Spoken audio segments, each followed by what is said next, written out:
the king who accidentally crashed the world economy in the summer of 1324. The air outside Cairo felt thick, like a curtain soaked in heat. People expected a holy pilgrim to pass through. They expected prayer, dust, and polite tribute.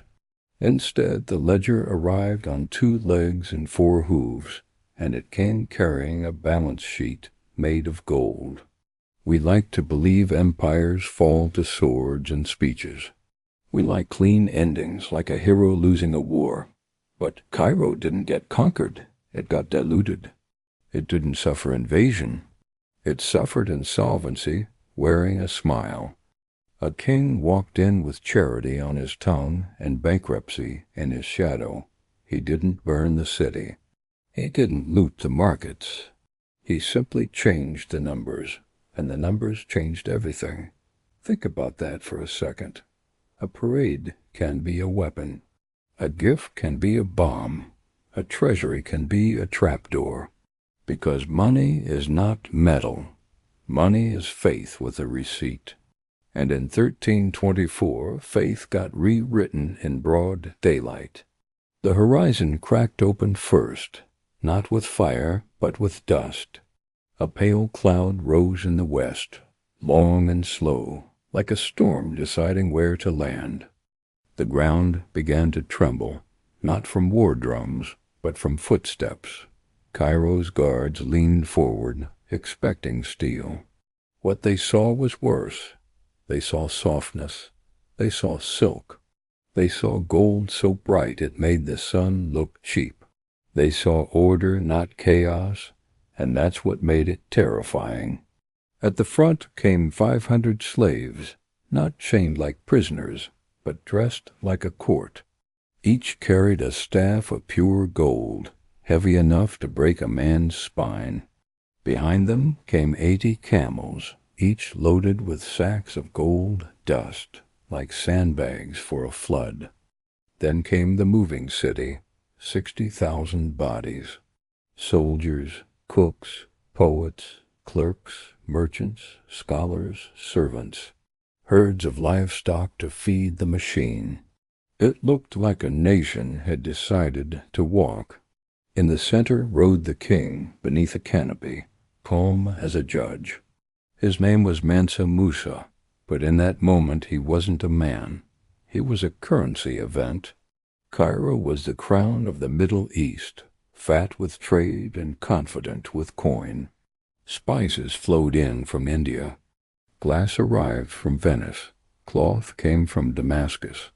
Gold was the silent king behind it all, holding the economy together like bone holds flesh. The merchants of Cairo loved gold because it was scarce. Scarcity is the backbone of value.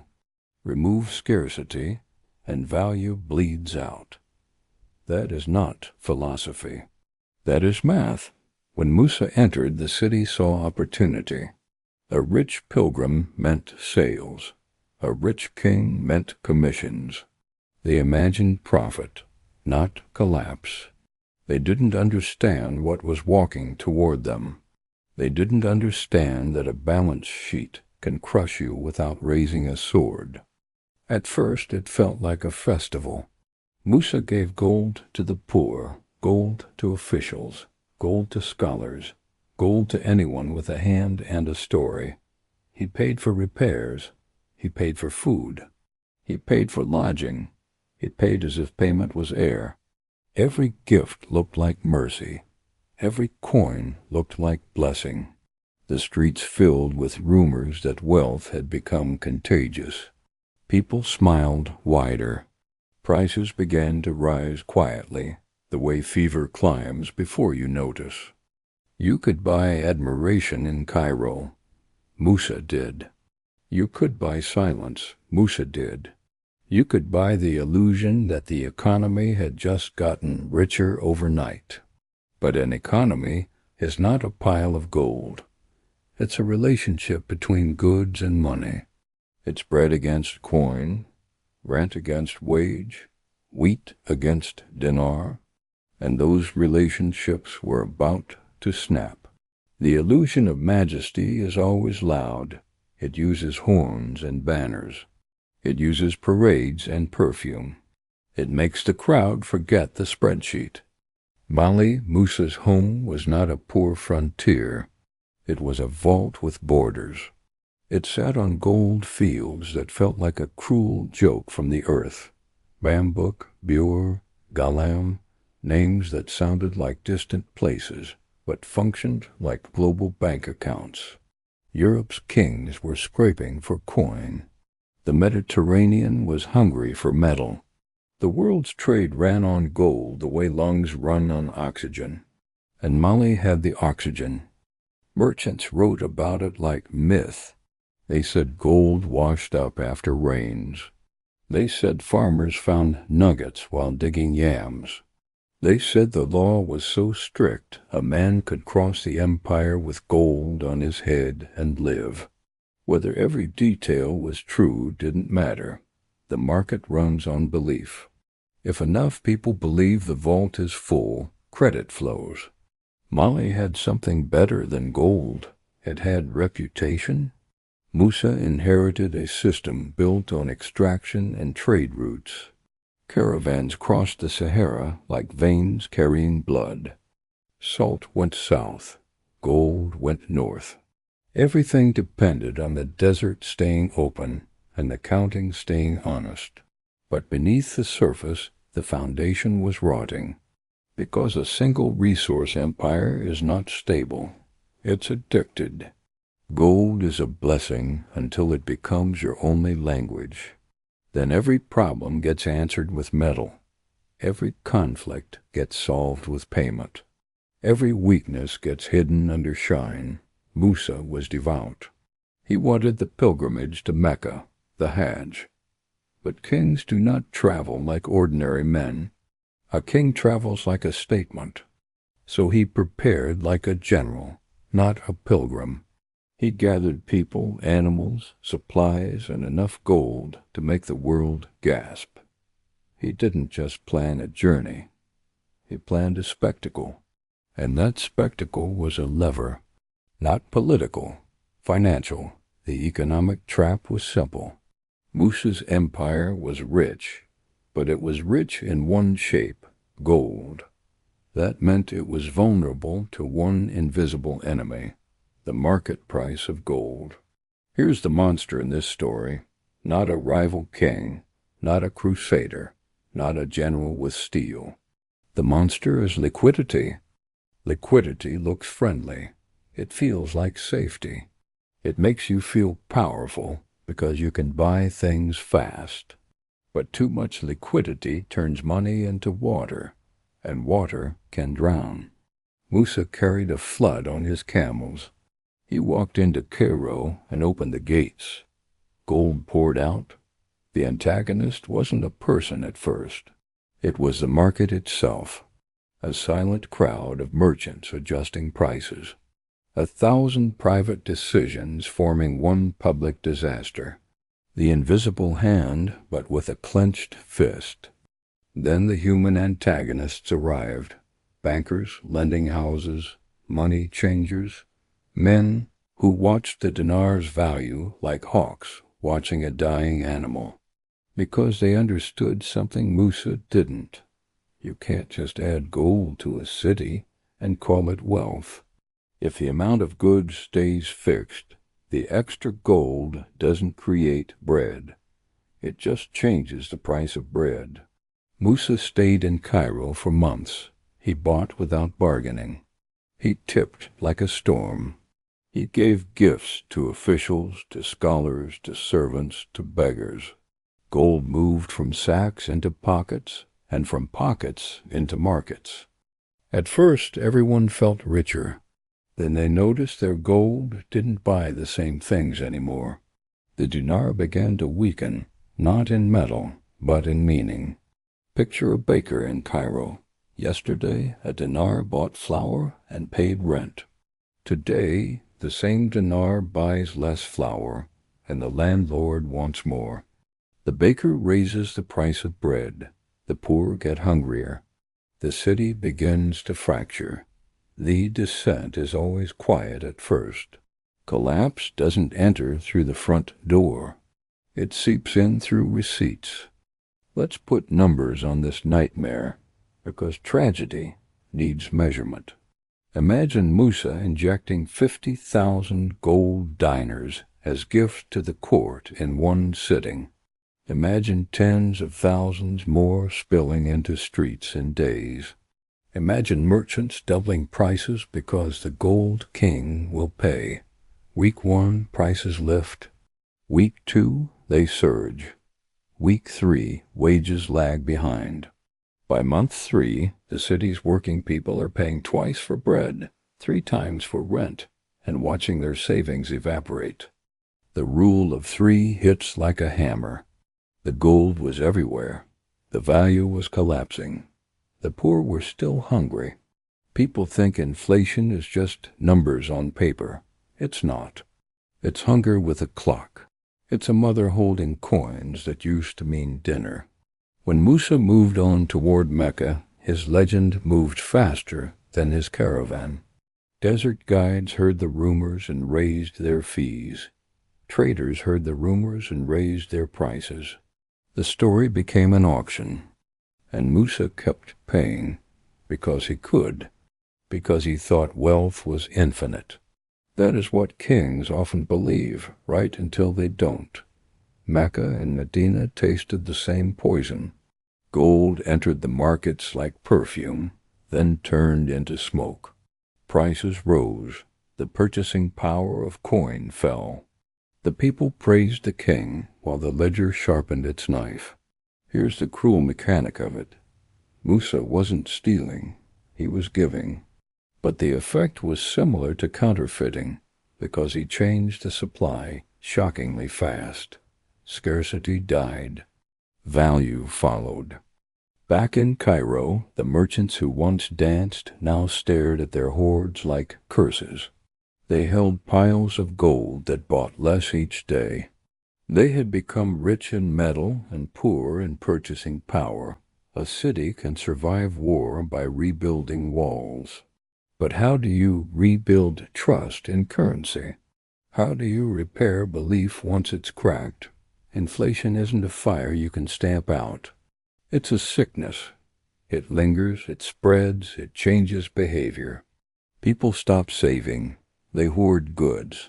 They distrust deals. They turn cautious, then cruel. And Musa didn't see any of it. Not clearly. He was already moving, already praying, already spending. Then came the twist, the one that turns this story into a noir thriller. The king who drowned cities in gold began to run out of cash. By 1325, on the journey back, the caravan was lighter. The camels that once carried gold now carried dust and necessity. The staffs of gold were gone. The sacks were empty. The spending had been real. The richest man alive faced a liquidity crisis, not because the empire was suddenly poor, but because wealth tied up in mines and reputation cannot buy food in the desert today. This is the difference between assets and cash. It's the difference between owning a gold field and owning a loaf of bread at sunset. Winter nights cut cold. Food thinned. Animals died. Raiders smelled weakness and began to pick at the edges. The mighty procession became a wounded animal crossing sand. When Musa returned to Cairo, the city remembered him like a fever dream, but now he wasn't a benefactor. He was a borrower. This is where the smoking gun moment happens. It isn't a battle. It isn't a coup. It's a negotiation. Imagine Musa entering a lending house, not as a guest, but as a desperate man. The lenders watch him like sharks watching blood. They know he is still a king, and they know Mali still has mines. They also know Cairo's economy is still sick. Gold is cheap. Goods are expensive. The dinar's meaning has been bruised by Musa himself. So they make him an offer that sounds polite and feels like a trap, a loan in gold at punishing terms, high interest, hard collateral, a promise to repay with fresh gold from Mali. In plain language, they tell him, "We'll give you gold today, but you will pay us more gold tomorrow." It's a foreclosure disguised as mercy.